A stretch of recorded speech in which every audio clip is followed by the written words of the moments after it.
Assalamualaikum warahmatullahi wabarakatuh. Anak-anakku kelas 4 yang Pak Guru sayangi.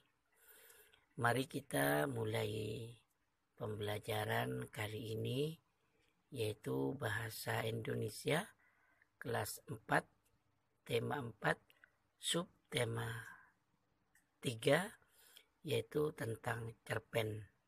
Dan juga kita akan bahas tentang unsur-unsur yaitu cerpen atau unsur-unsur cerita. Dan mari kita mulai pembelajaran bahasa Indonesia kali ini dengan ucapan Bismillahirrahmanirrahim, dengan harapan mudah-mudahan pembelajaran kali ini bersama ridha Allah Subhanahu wa taala. Amin ya rabbal alamin. Nah, anak-anakku, adapun pembelajaran kali ini, yaitu tujuan pembelajarannya agar kalian dapat mengambil pesan dari cerita yang dibaca. Baik cerita itu berupa cerpen, fiktif atau non-fiktif. Dan selanjutnya kita akan membahas yaitu tentang unsur-unsur cerita. Yang pertama adalah tokoh. Tokoh adalah pelaku dalam cerita yang memiliki sifat, sikap, tingkah laku tertentu atau watak-watak tertentu. Tokoh dalam drama dibagi menjadi 3. Yang pertama tokoh utama, yaitu tokoh yang menjadi inti dalam sebuah cerita.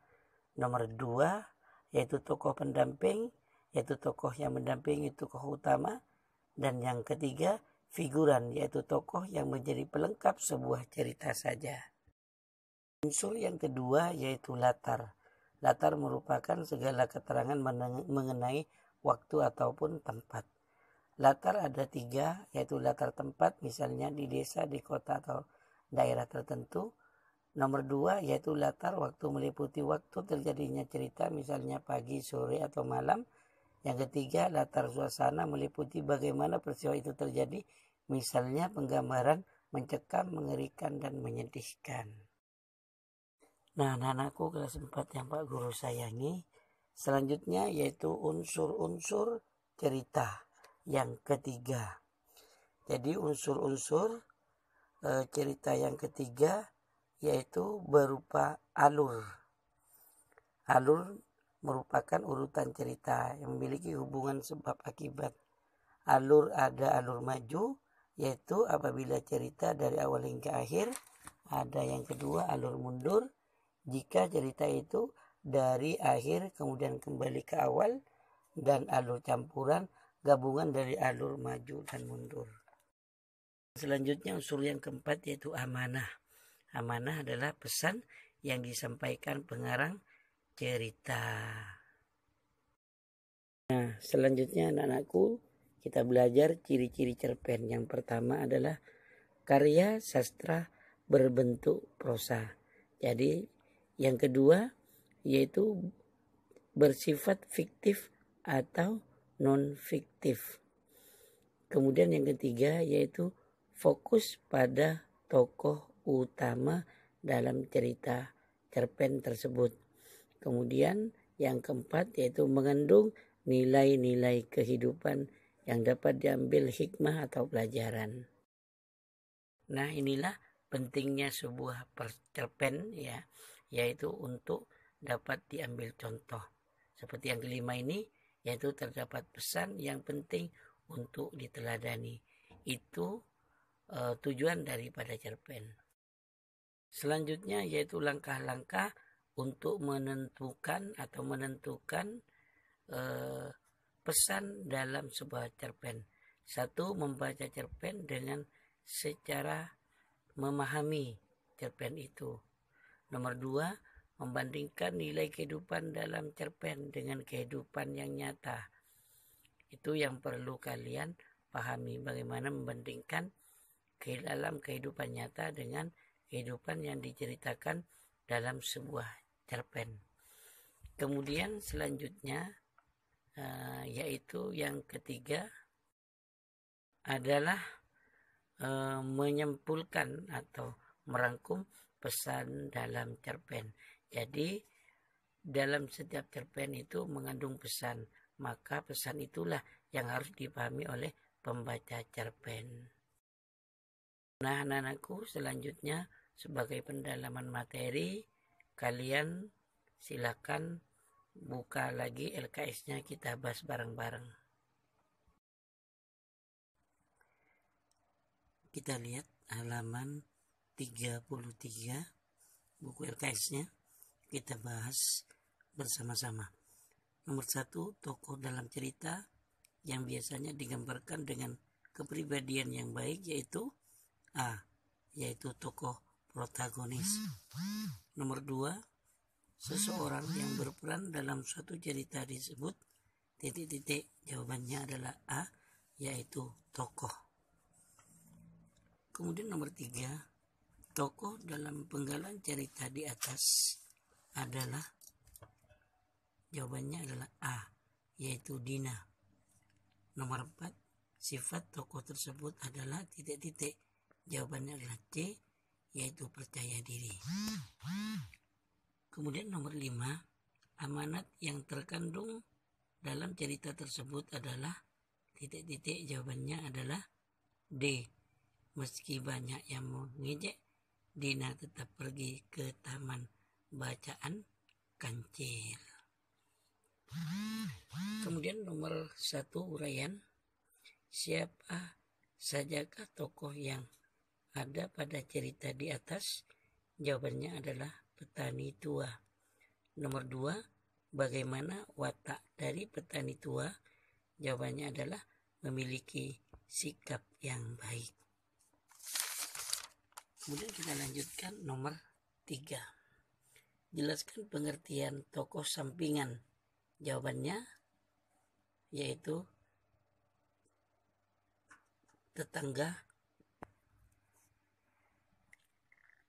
Kemudian arti tokoh sampingan itu sendiri yaitu tokoh yang ada dalam sebuah cerita, akan tetapi dia tidak dominan dalam cerita tersebut. Artinya sebagai sampingan saja, sebagai pelengkap saja.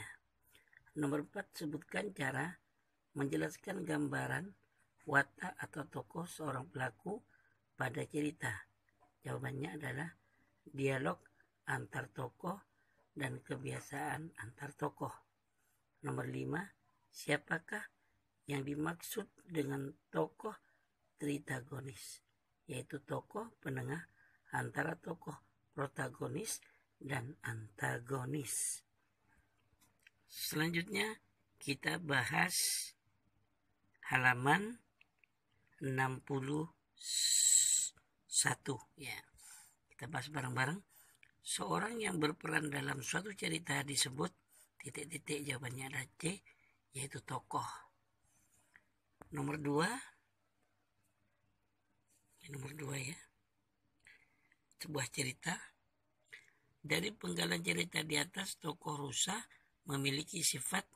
Jawabannya adalah D, yaitu sombong. Kemudian selanjutnya nomor 3.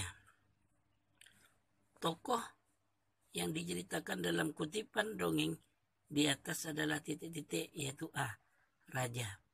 Nomor 4, raja mempunyai sifat ... Jawabannya adalah A, yaitu rakus. Nomor 5, raja teringat janjinya pada semut setelah... Jawabannya adalah A, yaitu setelah 1 tahun. Kemudian nomor 1, sebutkan tokoh dalam cerita di atas, yaitu jawabannya si petani. Nomor 2, bagaimana watak si petani dalam cerita di atas? Jawabannya adalah jujur dan baik hati. Kemudian nomor 3, sebutkan 3 cara untuk mengetahui penggambaran watak tokoh. Jawabannya adalah fisik, psikis, dan sosiologis. Nomor 4, jelaskan penggambaran watak tokoh dari keadaan fisik, yaitu jawabannya umur, jenis kelamin, wajah, ciri-ciri tubuh, kemudian suku bangsa, postur tubuh, dan lain-lain. Nomor 5, jelaskan penggambaran watak tokoh dari keadaan sosiologis? Jawabannya adalah jabatan, pekerjaan, kemudian keadaan sosial itu berpengaruh pada perilaku tokoh. Selanjutnya kita buka halaman 91. 1. Cerpen merupakan salah satu bentuk karya sastra yang berbentuk titik-titik. Jawabannya adalah C. Prosa. Nomor 2. Amanat dalam sebuah cerita biasanya berisi tentang titik-titik. Jawabannya adalah A. Nasihat. Nomor 3. Peristiwa atau kejadian dalam cerita tersebut diceritakan secara urut dari awal hingga akhir disebut. Jawabannya adalah B. Alur maju. Nomor 4. Dari penggalan cerita di atas, tokoh Pak Atung memiliki sifat titik-titik. Jawabannya adalah D, yaitu tamak. Nomor 5. Latar tempat penggalan cerita tersebut adalah titik-titik. Jawabannya adalah A, yaitu di sawah.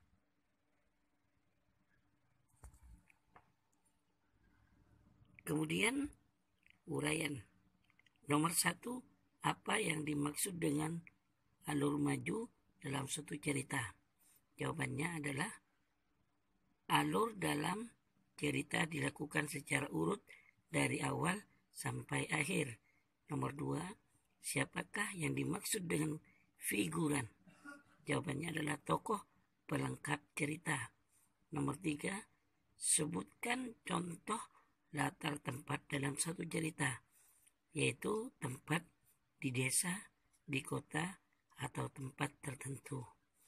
Nomor 4, jelaskan yang kamu ketahui tentang cerpen. Jawabannya adalah fokus pada cerita tokoh utama yang berbentuk prosa. Jadi cerpen ini cerita pendek, sehingga dalam cerpen itu hanya banyak fokus pada tokoh utama saja. Nomor 5, sebutkan langkah-langkah untuk menemukan nilai kehidupan dalam cerpen. Jawabannya adalah menemukan nilai kehidupan, membandingkan cerpen dengan kehidupan nyata, dan yang ketiga yaitu nilai kehidupan dapat dijadikan teladan. Artinya nilai kehidupan yang diceritakan dalam sebuah cerpen itu dapat dijadikan teladan dalam kehidupan sehari-hari atau jadi pelajaran atau nasihat. Nah, anak-anakku kelas 4 sampai di sini dulu pembelajaran tema 4 pada subtema 3, dan pertemuan berikutnya kita akan bahas yaitu tema 5 dari subtema 1, subtema 2, dan subtema 3, karena antara subtema 1, 2, dan 3 di tema kelima itu memiliki kade yang sama. Sampai di sini Pak Guru akhiri dengan ucapan Alhamdulillahirrabbilalamin. Allahul muwaffiq ila aqwamit thoriq. Assalamualaikum warahmatullahi wabarakatuh. Dan anak-anakku, jangan lupa kalian kerjakan buku LKS-nya halaman 91, kemudian japri ke Pak Guru. Sampai jumpa.